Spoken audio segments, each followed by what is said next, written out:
What's up YouTube? Daily Driven K here. This is Tim. We're going to be doing an install of this N1 Giga N1 Giga N1 exhaust on his 95 Honda Acty Street. We're going to do a little unboxing here and show you what it comes with, fit and finish, and then do an install on it.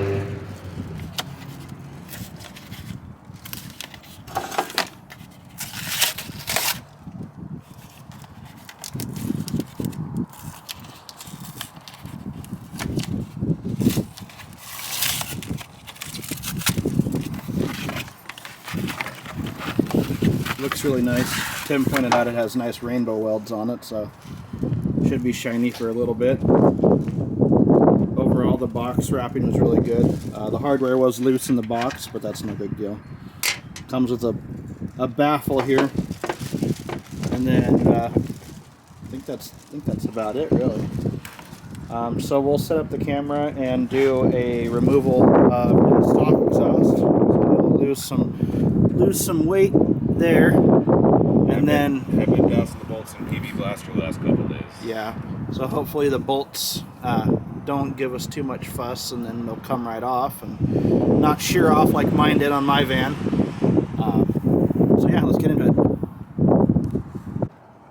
Alright, so to go over the tools that we use, we have a flat blade and these needle nose for removing the exhaust hangers, a 1/4 and 3/8 ratchet with two 12s and an 8-inch extension, and then we had an 8, 10, and a 12 socket. One of those being for the type of hose clamps that we use to do that conjoining pipe there. I believe was the 8mm. So yeah, and then of course our trusty friend PB Blaster, not sponsored. Alright, so when looking underneath the back of the van, you've got one that's right where the, say, mid pipe is, coming from the header. There's the 2 bolts. They are 12mm, right there and there. And then you've got your exhaust hanger here. And then there is one right there. And I believe that is it. There might be a third one. Yeah, right there. So those should come off pretty easy. We'll get those, and then this entire assembly will drop right off.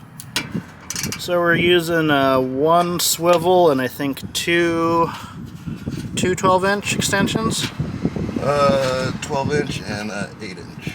12 in and an 8.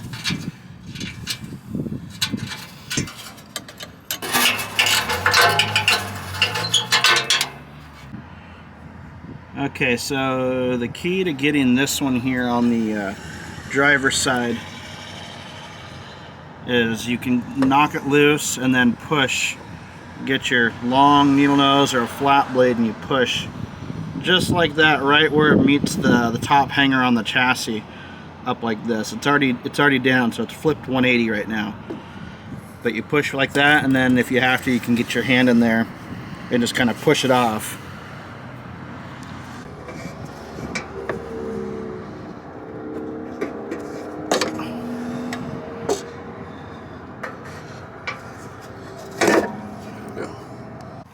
I do want to note that you need to take off this hose here. There's one going into the airbox, and then one that goes up into the chassis right there. Those will need to be taken off and then plugged in some way. I'll show you the part that we used when we get to that stage.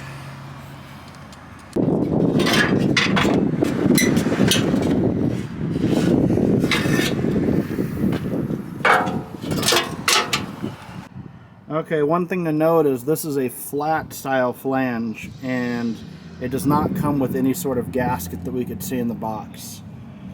The stock exhaust is a flat flange, but it's stepped, so it looks like it inserts into the other side, that mid pipe we were talking about. This might leak over time. but we're going to go ahead and trace the flange on the new exhaust and make a template so he can cut an exhaust gasket if he needs it later on.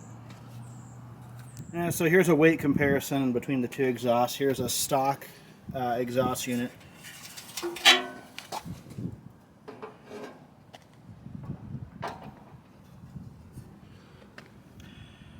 £25. Is that about right?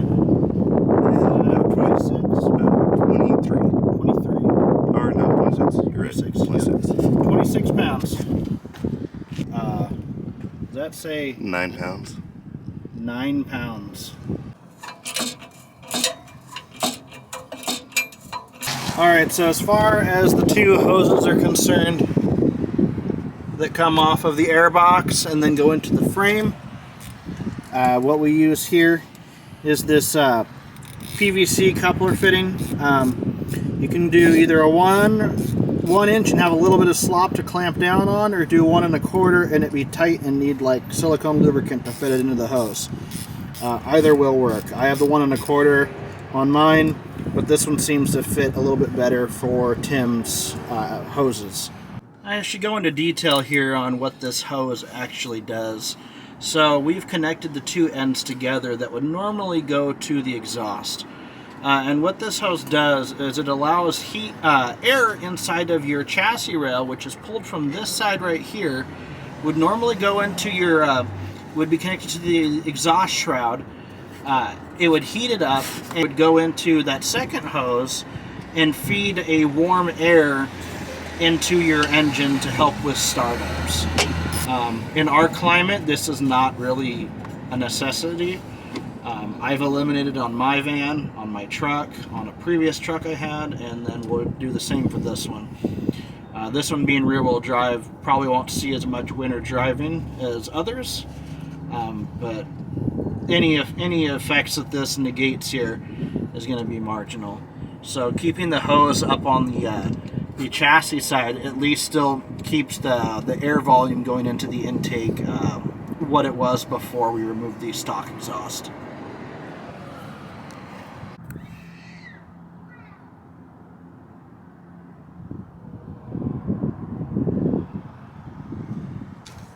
All right, we're gonna do our first startup here. We're at an angle, so it might be a little bit funky, but let's give it a shot.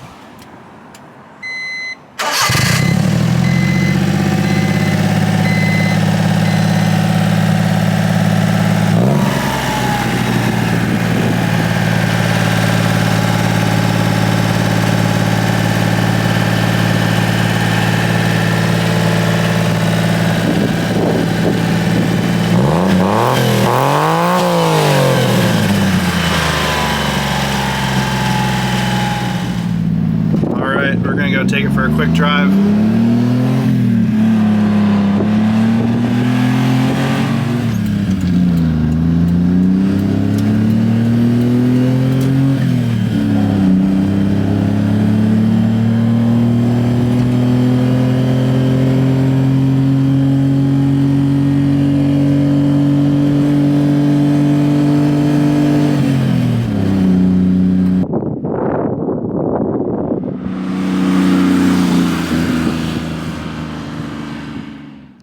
Well, that about does it for this video. Got the old exhaust off without any issues, mostly in part to Tim soaking those bolts for about a week in PB Blaster. Sounds great. Tim seems to really like it, and I'll definitely consider it for my truck, possibly down the road, if there's something else that I haven't found that I like more. Thanks for watching, and I'll see you in the next one.